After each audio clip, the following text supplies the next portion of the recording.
కోళ్ళన్నీ గోలగోల చేస్తున్నాయని ఇంట్లో నుండి గేటు తీసుకొని బయటికి పరిగెత్తానండి.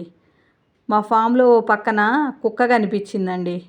వెంటనే కర్ర తీసుకొని ఈ కోళ్ళని ఏమైనా చేస్తుందేమో, కుక్క పట్టేస్తుందేమో అని కుక్క వెనక పరిగెత్తడం మొదలుపెట్టానండి. కానీ బయట విపరీతంగా ఎండ ఉందండి.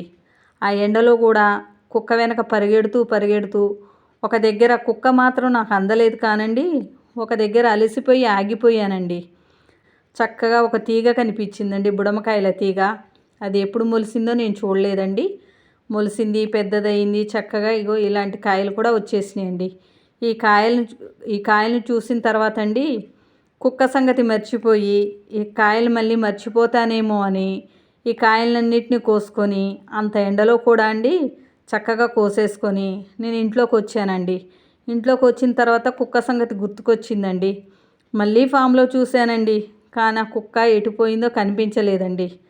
కానండి కోళ్ళు ఉంటే అమ్మో ఇబ్బంది అంటారు కానండి, కోళ్ళు చాలా చక్కటి ఇండికేషన్ ఇస్తాయండి.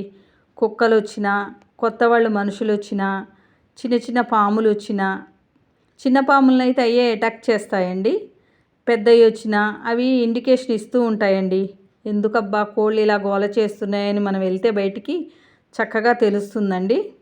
ఓకే అండి, ఇవి నాటు బుడమకాయలండి. మీలో ఎంతమందికి తెలుసండి? అందరికీ తెలిసే ఉండొచ్చు.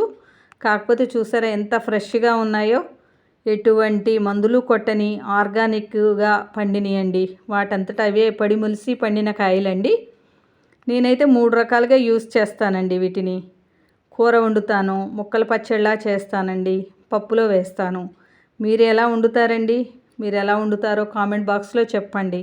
వీటిని మీలో ఎంతమంది చూసారండి?